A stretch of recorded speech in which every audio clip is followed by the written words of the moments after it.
All right, that was reshuffled. We are now drawing for venturing into the Witchwood. So our danger avoidance in a metaphysical area would be a 6. This is non-metaphysical. Oh, shoot a monkey. You know what that is? A void hound.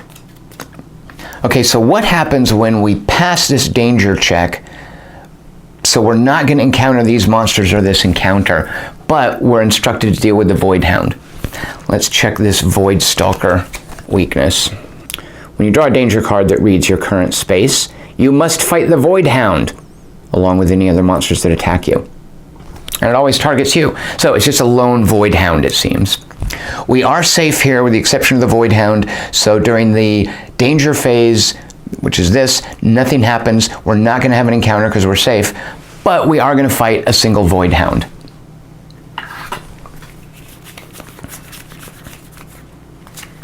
There he is in the discard pile. Remember him? I can't make out any shape there. Is it just a big eyeball with claws? What makes this a hound? Nothing in the void makes sense. All right, we weren't in bold stance, which is good, so it won't ambush us. The onslaught simply means it has a +1 attack. Its attack is 5.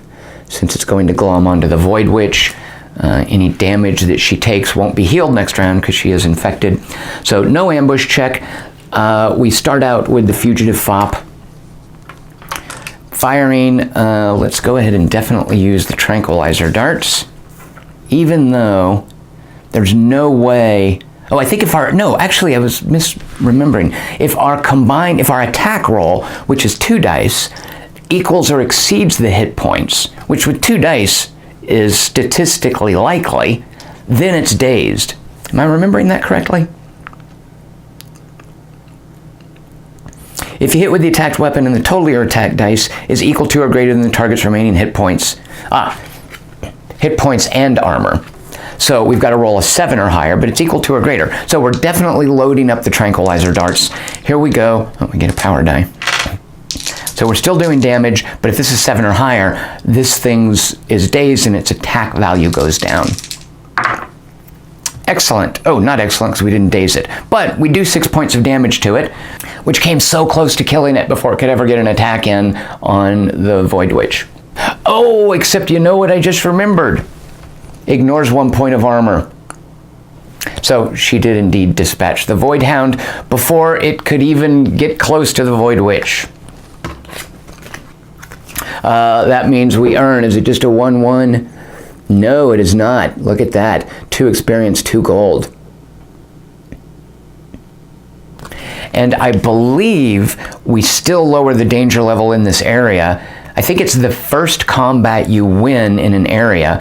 If you fight multiple combats, only the first one lowers the danger level. Let me verify that while I give her 2 points of experience and 2 points of gold.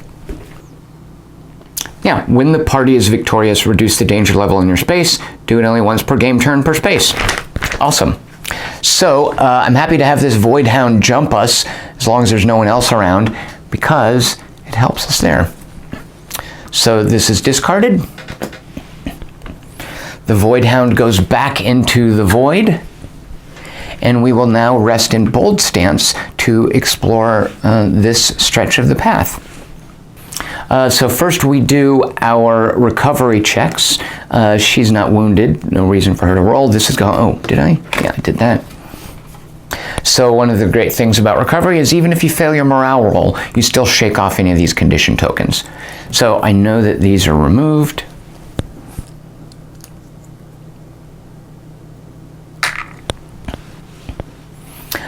This will be removed. There's no point to make a recovery roll because any wounds we would recover, instead this comes off. This prevents wound recovery.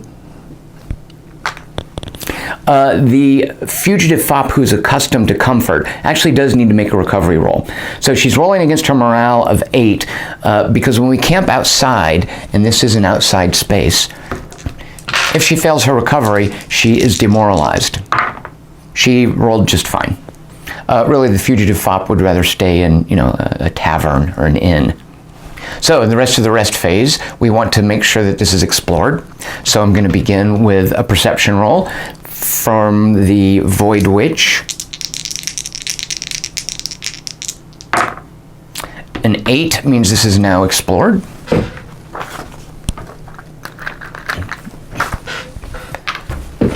Put this token here.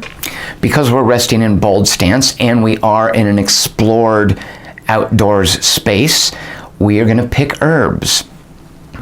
That is a perception check against the Void Witch's 8. That is a success. Now, when you are in the Lowlands, here's what you find. Witchweed. Comes in a test tube with a stopper. Discard this card and make a magic test. If you pass, recover wounds. So basically, healing weed. Who better to carry witchweed than a Void Witch? Now, we could technically eat this now and recover her 1 hit point. Yeah, here we go. So her magic check, she passed. Recover wounds equal to your lowest single die. So we're recovering that 1 wound, which is all we needed. And now this is gone. Onward, in bold stance. Actually, I kind of want to pick a fight here to lower this to a 4. Is that too cocky of me? Yeah, let's do it. Let's, in bold stance, march into Witch Hill.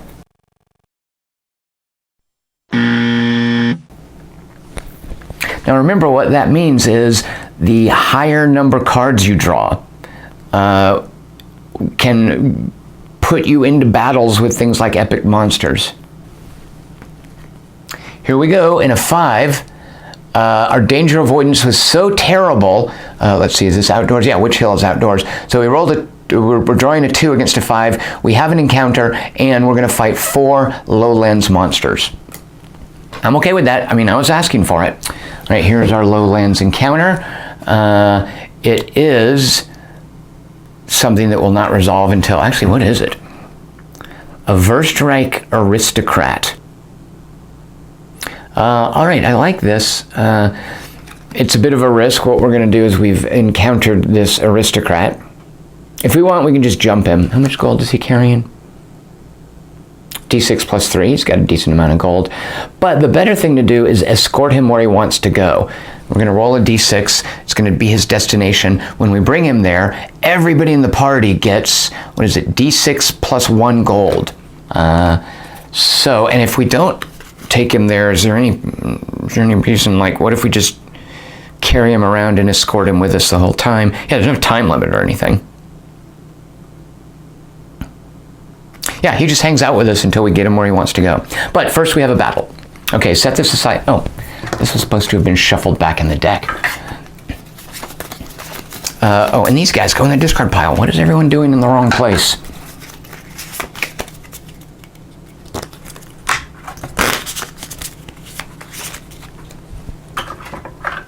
All right, 3 of us, 4 monsters, 4 Lowlands monsters, fighting in the Witch Hill. On Witch Hill, I presume. The stakes here are that we'll get to lower this to a 4. I'm actually going to do an interface mod thing that I had heard about previously. We're going to take this 4 and put it on our character counter to remind us, hey, after the battle, check that. Here we go, 4 Lowlands monsters. Have I encountered these yet? I have not, so we're going to shuffle it. We've encountered law monsters. You can find them in law spaces, which are throughout the Lowlands. Not in Witchwood, though. I don't think there are any law spaces in Witchwood. Oh, the Hunt Lodge. That's a law space.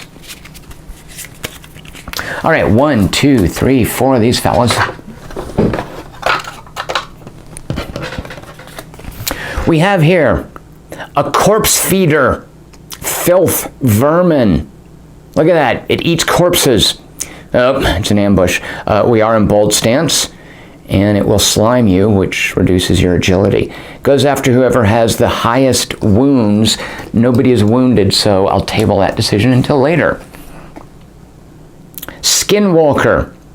If we had raided the unspoiled tomb, one of the missions afterwards is to assemble basically magical crystal meth. This guy is one of the ingredients for that stuff.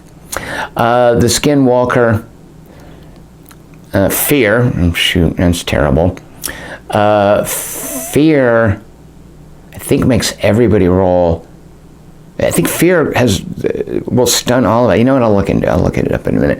The most wounds, Drain and Slime. All right, so I can choose wherever that goes. Let me check Fear. So Fear, the party checks morale or is stunned. Ambush, the party checks perception or is stunned. All right, so lots of options for us to lose our power dice on the first round. A Night Witch. Who better to encounter on Witch Hill than a Night Witch? She will summon another Lowlands monster, and Curse means whoever she targets has to make a, I believe, morale or magic check or lose luck. And lowest morale, Curse is a magic check. So lowest morale is a 6 or a 6 here. We will, of course, put her on that, because she's most likely to pass her magic check and not get cursed. And then finally, I have no idea how to pronounce that. Whatever it is, it's weird. Yep, weird. Also a curse. Goes to the lowest magic. Evade and pursue. All right, a lot of what are called arrival abilities. Lowest magic, there's no ambiguity about that, is there? No, a 7 and a 7. So, let's see. These guys will go, and whoever has the most wounds, remember, we're going to go ahead and make the Void Witch our tank. The lowest magic, which one of you guys wants this? Well, you can lose a point of luck. How about...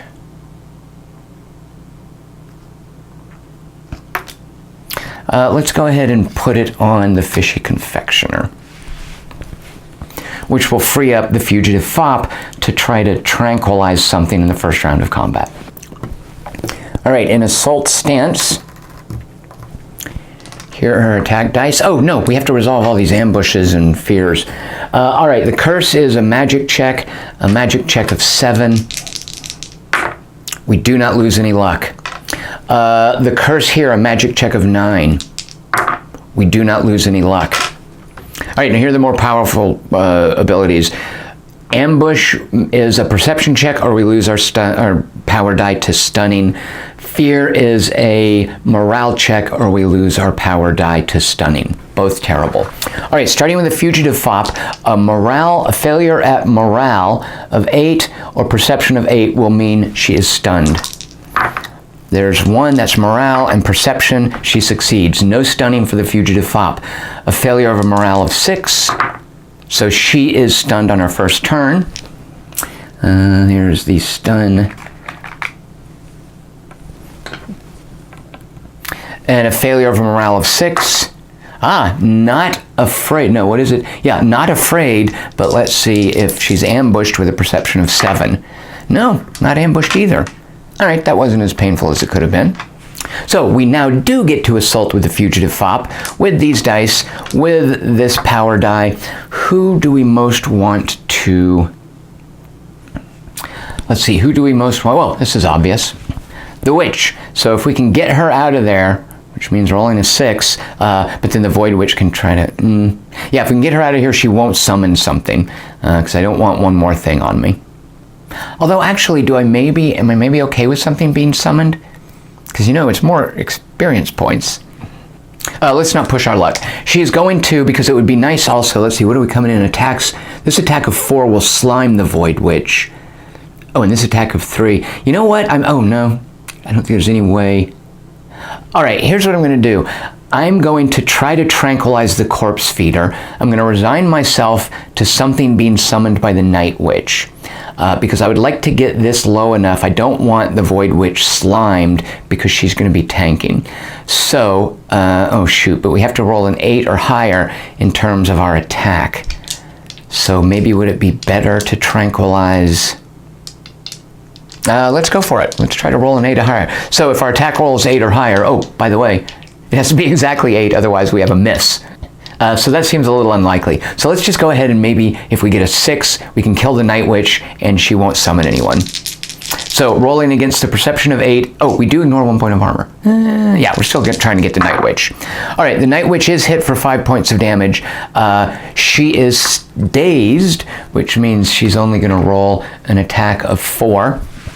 And she takes 5 points of damage.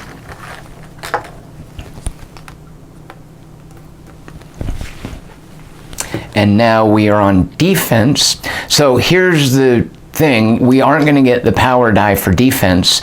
Our Void Witch is more open to a bad roll. Here's her defense, an agility of 8. She's going to pop the Mystic Shield.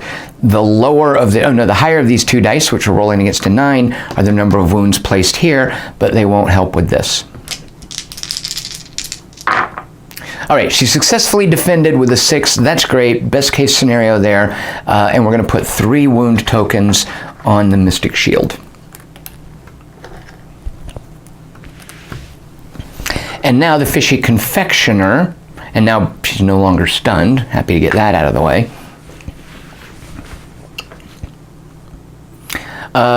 Should we guard just to be safe? I think, yeah, it doesn't have any armor. I kind of want to get the Fishy Confectioner freed up, so let's go ahead and assault. So here's the Fishy Confectioner's defense. Here is her attack. This will ignore point of armor. There isn't any armor. Actually, I'm just going to go ahead and be on defense. So I'm guarding, which lowers agility, which is fine because this keys off of strength. So the attack is with a strength. The defense is using an agility of 7, but we get the additional die. I do qualify to carry around the Shoddy Shield. Does the Night Cloak help me at all? No, I'm just immune to pursue. I can run away from a fight more readily, and I don't have to check stealth. I don't have to check perception for stealth attempts. All right, so here we go. That is a miss because we needed a 7. That is a hit, but we're only defending. Oh yeah, we're defending against 4. The attack was 3. We're fine. All right, round 1 of combat. That wasn't too bad. Although let's see who the Night Witch summons. Drawing a lowland monster. Here we go. A feral Scratcher. Now you might think, Scratcher, it's just itching itself. What's the big deal? Scratch is the name of a drug in this world. So this is basically a junkie. A Dimwit, so we're going to roll a d6 for its attack strength on its first attack. An Onslaught means it gets +1 against anyone who is guarding, which is what the Void Witch will be doing. The Feral Scratcher attacks the character with the highest magic, so he joins in the pile-on for the Void Witch. All right, over to the Fugitive Fop's first attack. She will be assaulting. I'm not the least bit worried about the Night Witch anymore because she's attacking with a 2. We're surely not going to fail a defense roll with a 2. Let's do the Corpse Feeder because we want to prevent sliming.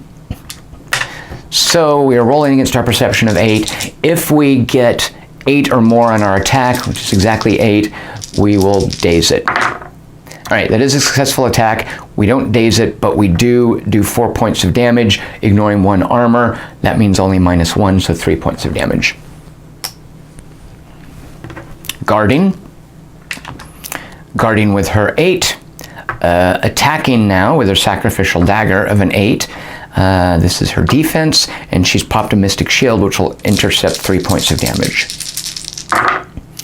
The defense succeeds against 3 points of damage. The attack also succeeds, which means this slime will get through, which I'm okay with. I mean, it's not the end of the world. And the 1 point of damage comes off here. All these other things, the damage is prevented by a 3 defense. On to the Fishy Confectioner. I think we're still going to defend just to be safe. The Void Witch, I think, can hold her own.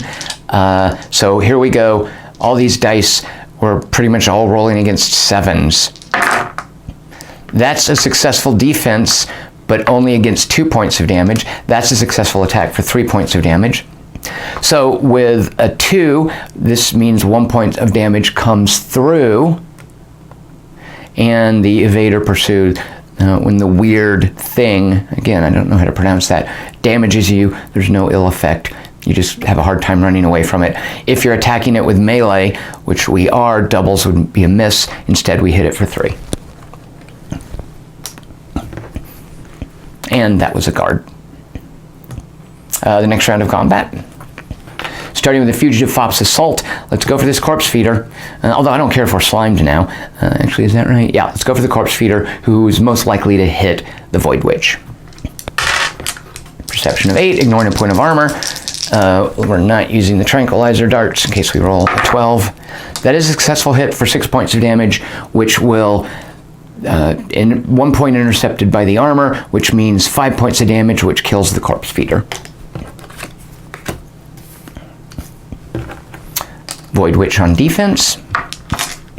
Her defense is a 7 because she is slimed. Her agility to attack also a 7 because she is slimed. She will attack the...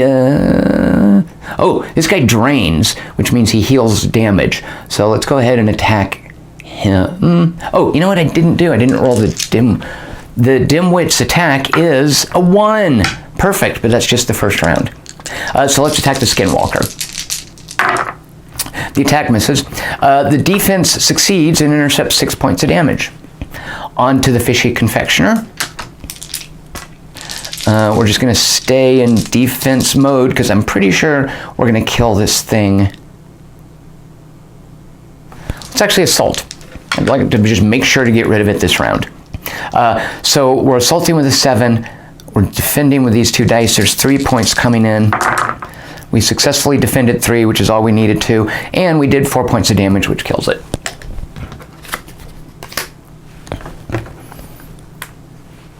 Now on to the next round of combat.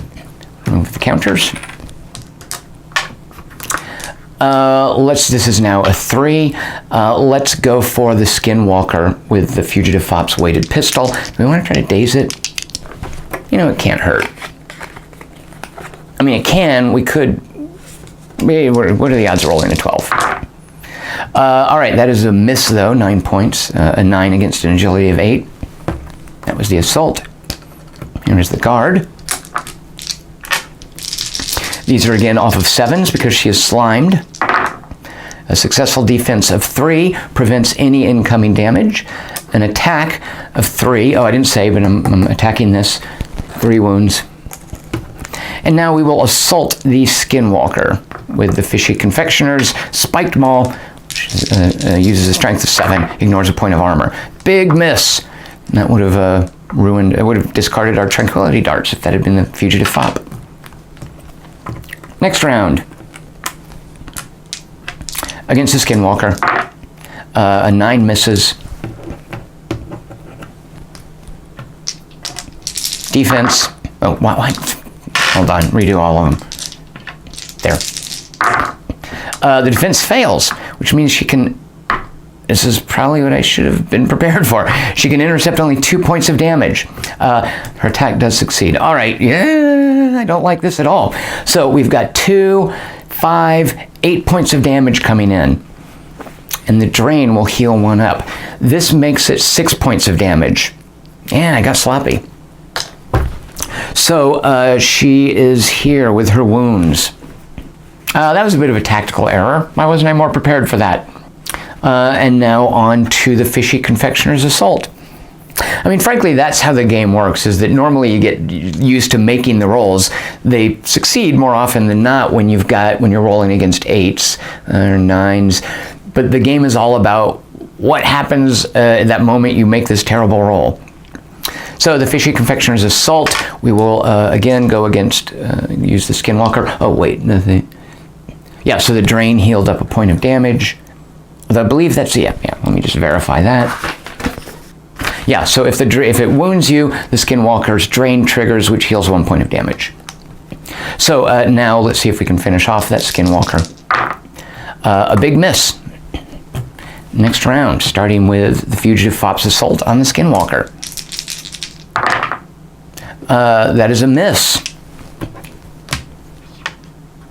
The defense, rolling off of 8s. Well, we succeeded.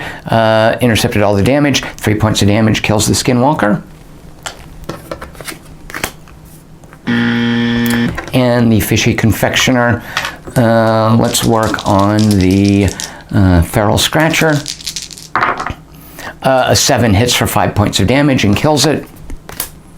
And then in the next round, the fugitive fop's assault on the Night Witch, who is grievously wounded. This should be simple, but she misses. We're going to stay in guard mode. Do we want to? You know, we're just going to stay in guard mode and attack. Yeah, I could charge up the Mystic Shield, but come on. We successfully guarded. We successfully attacked for 2 points of damage, which finishes off the Night Witch, which only had 1 point left.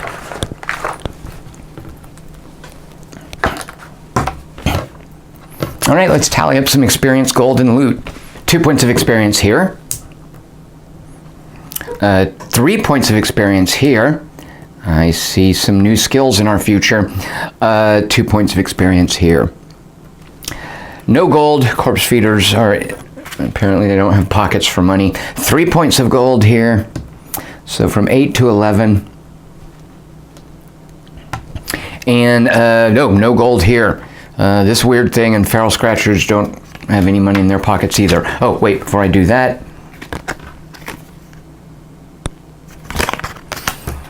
Loot roll of 2. Don't want to forget those loot rolls. And don't want to forget the fishy confectioner's looter ability. So here's a loot roll of 2.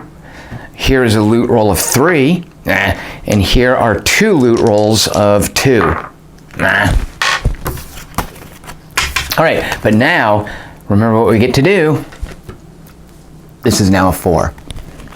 Okay, so now we have our encounter with the Verstreich aristocrat. I'll just read it to you guys. So, an ostentatiously dressed man of wealth passes through the area under light guard. To be perfectly honest, that guard isn't that light. If we were to fight him, he would draw 2 law cards. He would summon a 3rd law card at the end of the first round. He would also run away at the end of the first round and raise the danger level in this space. So we don't want to fight him, we want to approach him, which means one adventurer must attempt a morale check. If we pass, he will offer us... Yeah, we can escort him. Let's see, if you fail your morale check, the guards take us for a band of brigands and we have to fight. I think the fugitive fop's morale of 8 is sufficient to handle this situation. So let's now roll. The fugitive fop approaching the aristocrat succeeds with flying colors. The aristocrat is like, oh yes, I'm so happy to see you. Here, sit down, have a meal, have a drink. Would you like to escort me to? Let's check the options here, and let's do a roll. All right, there, I know you can't read that very well, but there are options. Let's roll a d6. He wants to go to the East Bridge. Shoot a monkey.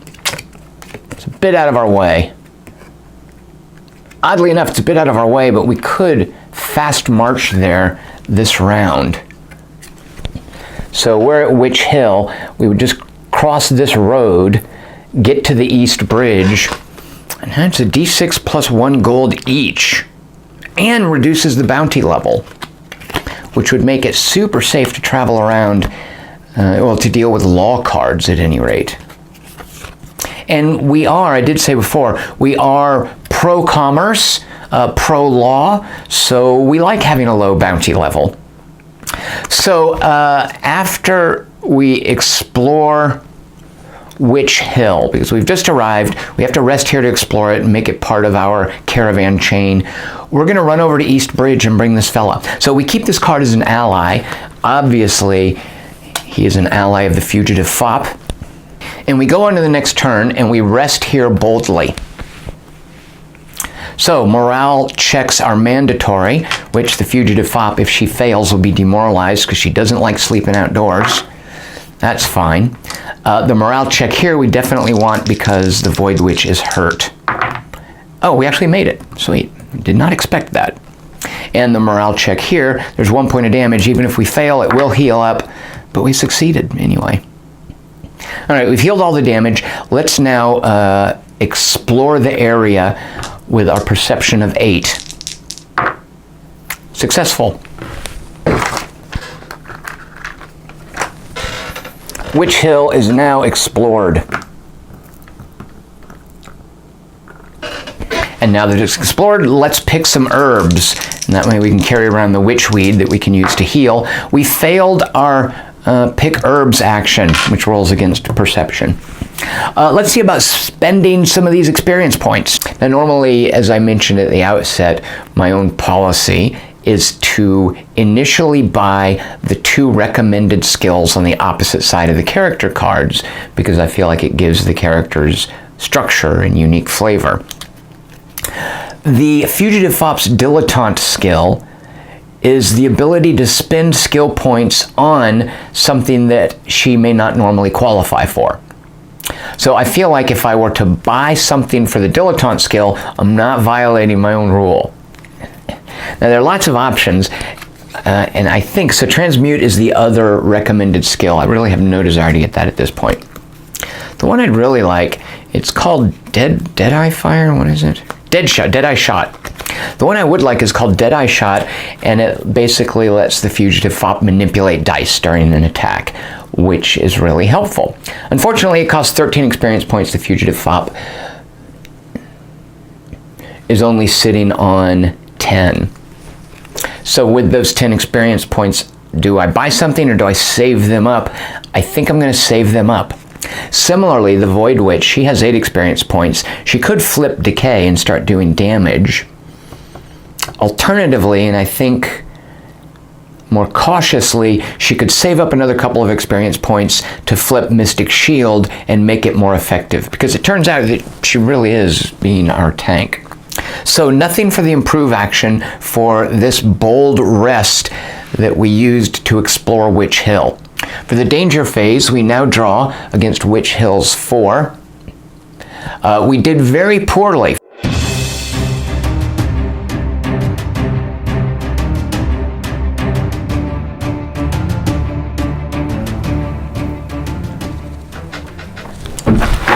Oh, shoot a monkey.